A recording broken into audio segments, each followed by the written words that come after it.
Je m'adresse aux pères, aux familles, partout dans le monde. Il y a des années, nous avons commencé la coordination dans l'Église sous la direction du président Lee. À cette époque, Thomas S. Monson, le président de l'Église, a dit « Nous faisons face aujourd'hui au plus grand déploiement de péché, de vice et de mal, jamais assemblé sous nos yeux.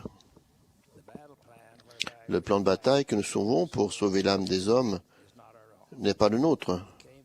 Il nous vient de l'inspiration et de la révélation du Seigneur. Au cours de ces années de coloration, de coordination, tout le fonctionnement de l'Église a été changé. Tout le programme d'enseignement a été restructuré. Les objectifs des organisations et leurs liens entre elles ont été redéfinis. Pendant ces années de coordination et de restructuration, le mot-clé était la prêtrise. Le président Monson a également parlé de Gédéon, héros de l'Ancien Testament. Ce dernier avait été choisi pour conduire les armées d'Israël, fort de milliers de soldats. Mais parmi eux tous, il ne choisit que 300 hommes. Il eut une manière intéressante de choisir ses recrues. Quand les hommes buvaient de l'eau au ruisseau, la plupart se mettaient à genoux pour boire. Ceux-là, il ne les prit pas.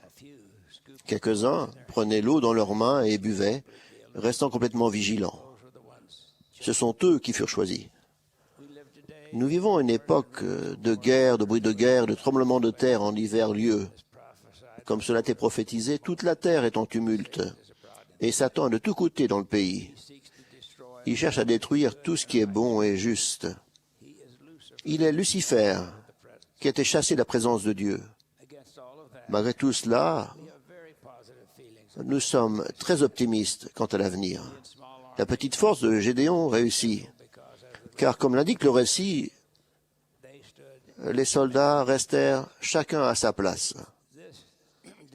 Cette dispensation de la plénitude des temps s'est ouverte avec l'apparition du Père et du Fils au jeune Joseph Smith.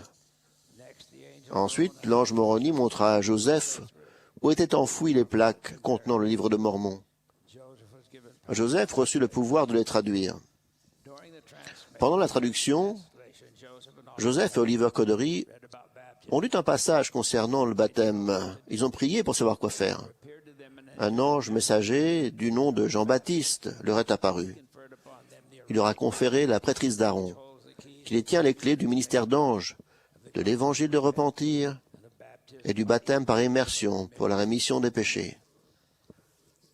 Les apôtres Pierre, Jacques et Jean, qui étaient les plus proches du Seigneur dans son ministère, sont apparus ensuite et ont conféré à Joseph Oliver la prêtrise supérieure, ou sainte prêtrise, selon l'ordre du Fils de Dieu. Les Écritures indiquent que cette prêtrise devait porter le nom de Melchizedek, le grand prêtre à qui Abraham avait payé la dîme. C'est alors devenu leur autorité. Grâce aux clés de la prêtrise, ils avaient accès à tous les pouvoirs des cieux.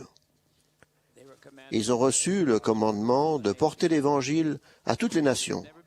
Il n'a jamais été facile de vivre conformément à l'Évangile de Jésus-Christ. Ce n'était pas facile quand ils vivaient. Ce n'était pas facile non plus au premier jour de l'Église. Les premiers saints ont été exposés à une souffrance et une opposition indescriptibles. Cela fait plus de 180 ans que la prêtrise a été rétablie. Nous sommes maintenant près de 14 millions de membres. Cependant, nous représentons un tout petit nombre comparé aux milliards de personnes qui sont sur Terre. Mais nous sommes ce que nous sommes. Nous savons ce que nous savons. Et nous devons aller prêcher l'Évangile. Le livre de Mormon indique clairement que nous ne serons jamais les plus importants en nombre. Mais nous avons le pouvoir de la prêtrise. Le prophète Néphi a écrit « Il arriva que je vis l'Église de l'agneau de Dieu. Et ses membres n'étaient qu'un petit nombre. Néanmoins, je vis que l'Église de l'agneau, qui était constituée par les saints de Dieu, était aussi sur toute la surface de la terre. Et ses possessions sur la surface de la terre étaient petites. » Joseph Félix Smith a dit « Même si l'on peut dire que nous ne sommes qu'une poignée de personnes par rapport au monde, nous pouvons cependant être comparés au levain dont le Sauveur a parlé, qui finira par faire lever le monde entier. Nous pouvons influencer toute l'humanité, et en temps voulu, c'est ce que nous ferons. On saura qui nous sommes et pourquoi nous sommes là. Cela peut sembler désespéré, et c'est extrêmement difficile, mais il est non seulement possible, mais aussi certain que nous gagnerons la bataille contre Satan. Il y a quelques années, j'ai fait un discours intitulé « Ce que chaque ancien doit savoir », ABC des principes de gouvernement de la prêtrise. Plus tard, quand il a été publié, j'ai changé le titre pour qu'il devienne « Ce que chaque ancien ainsi que chaque sœur doit savoir ». J'inclus les sœurs parce qu'il est essentiel que tout le monde comprenne ce qui est attendu des frères. Si nous n'avons pas l'attention des mères, des filles et des sœurs qui ont de l'influence sur leur mari, leur père, leur fils et leurs frères, nous ne pouvons pas progresser. La prêtrise perdra beaucoup de pouvoir si les sœurs sont négligées. La prêtrise est l'autorité et le pouvoir que Dieu a accordé aux hommes sur la terre pour agir pour lui. Quand ils exercent correctement l'autorité de la prêtrise, les détenteurs de la prêtrise font ce que Dieu ferait s'il était présent. Nous avons bien réussi à distribuer l'autorité de la prêtrise. Elle est implantée presque partout. Nous avons des collèges d'anciens et de grands prêtres dans le monde entier. Mais je pense que la distribution de l'autorité de la prêtrise s'est faite plus vite que celle du pouvoir de la prêtrise. La prêtrise n'a pas la force qu'elle devrait avoir et ne l'aura pas tant que le pouvoir de la prêtrise ne sera pas fermement implanté dans les familles comme il devrait l'être.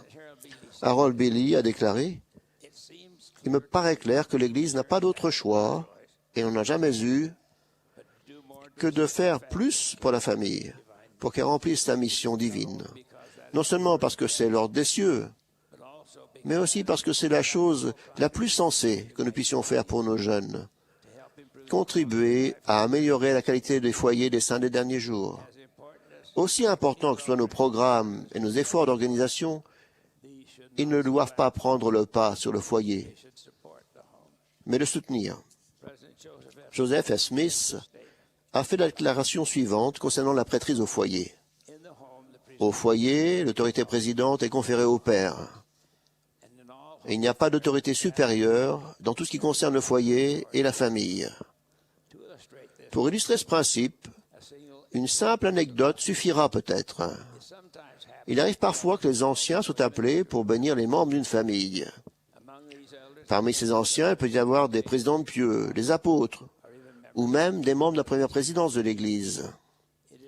Il ne convient pas, dans ces circonstances, que le Père se tienne à l'écart et attende des anciens qui dirigent le déroulement de cette importante ordonnance. Le Père est là. C'est son droit et son devoir de présider. Il doit choisir le frère qui va faire l'onction et celui qui va faire la prière.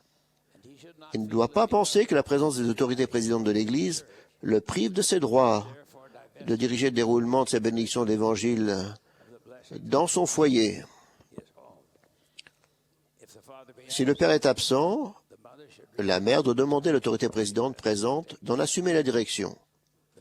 Le père préside à table lors de la prière et donne des directions générales au sujet de la vie familiale, quelles que soient les personnes présentes. Pendant la guerre du Vietnam, nous avons eu plusieurs réunions spéciales pour les membres de l'Église appelés sous les drapeaux. Après l'une de ces réunions, à Chicago, je me tenais près d'Harold Bailey quand un jeune saint des derniers jours, admirable, lui a dit qu'il était en permission pour voir sa famille, puis qu'il partirait au Vietnam. Il a demandé au président Lee de lui donner une bénédiction.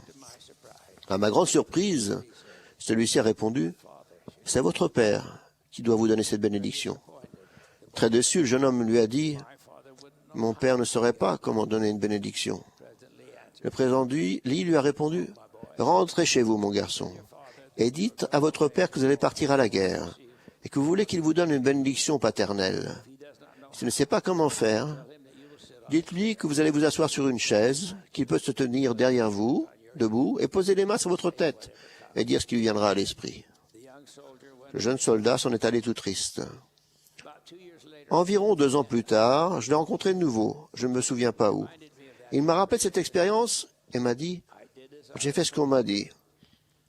J'ai expliqué à mon père que je devais m'asseoir sur la chaise et qu'il devait poser les mains sur ma tête.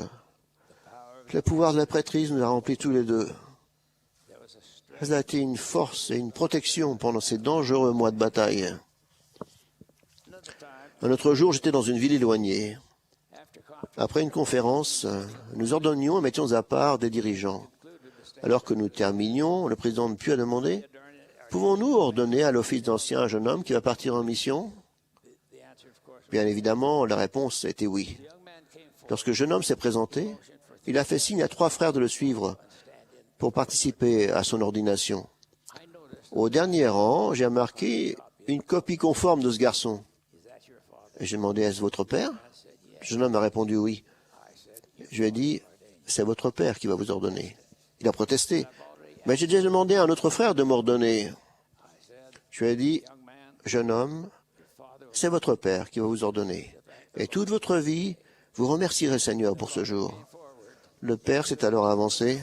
Heureusement, il était ancien. S'il n'avait pas été, il aurait pu devenir très vite. À l'armée, on appellerait cela une promotion sur le champ de bataille. On fait parfois ce genre de choses dans l'Église. Le père ne savait pas comment ordonner son fils. J'ai passé mon bras autour de ses épaules et je l'ai guidé pendant toute l'ordonnance. Quand il avait fini, le jeune homme était ancien. Et c'est alors produit quelque chose de merveilleux.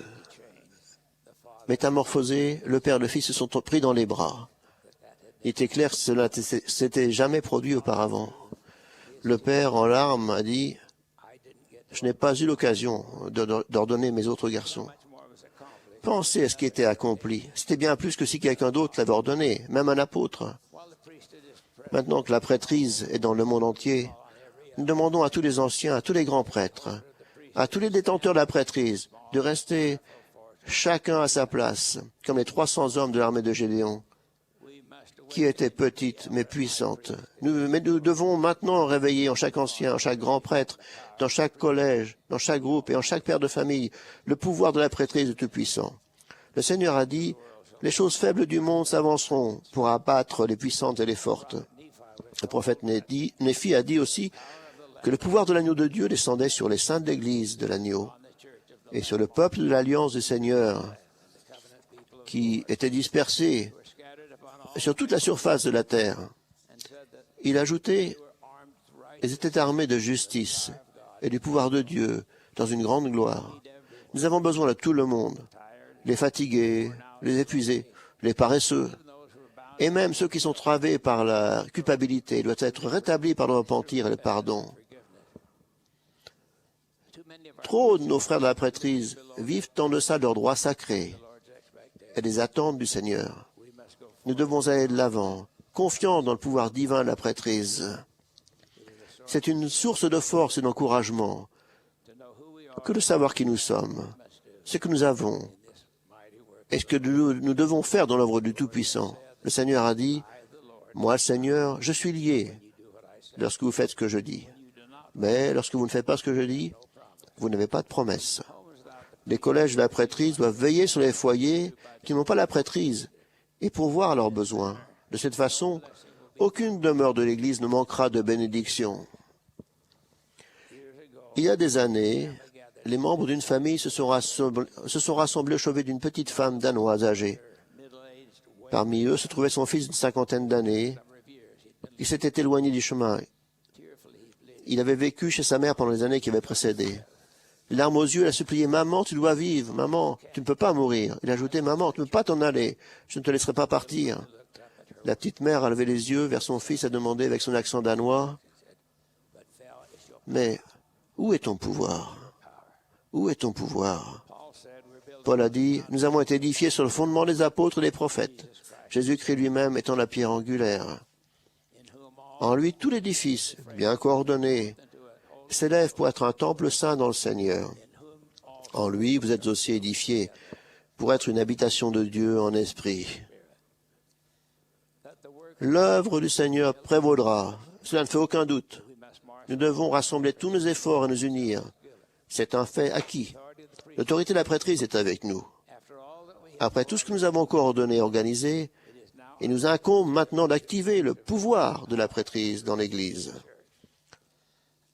L'autorité de la prêtrise vient d'ordination. Le pouvoir de la prêtrise vient du respect fidèle et obéissant des alliances. Il augmente lorsqu'on exerce la prêtrise en justice.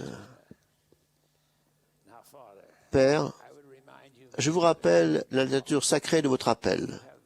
Le pouvoir de la prêtrise vous vient directement du Seigneur pour protéger votre foyer.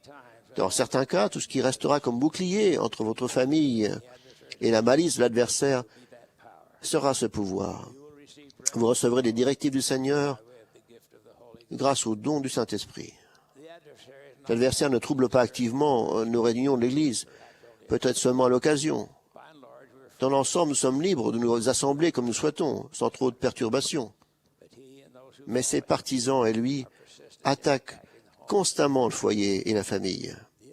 Le but ultime de toute activité dans l'Église est qu'un homme, sa femme et leurs enfants soient heureux au foyer, protégés par les principes et les lois de l'Évangile, dans la sécurité des alliances de la prêtrise éternelle par laquelle ils sont scellés. Toutes les lois, tous les principes, tous les pouvoirs, toutes les croyances, toutes les ordonnances et les ordinations, toutes les alliances, tous les sermons et toutes les saintes scènes, tous les conseils, toutes les corrections, les scellements, les appels, les relèves, le service, toutes ces choses ont pour but ultime la perfection de la personne et de la famille.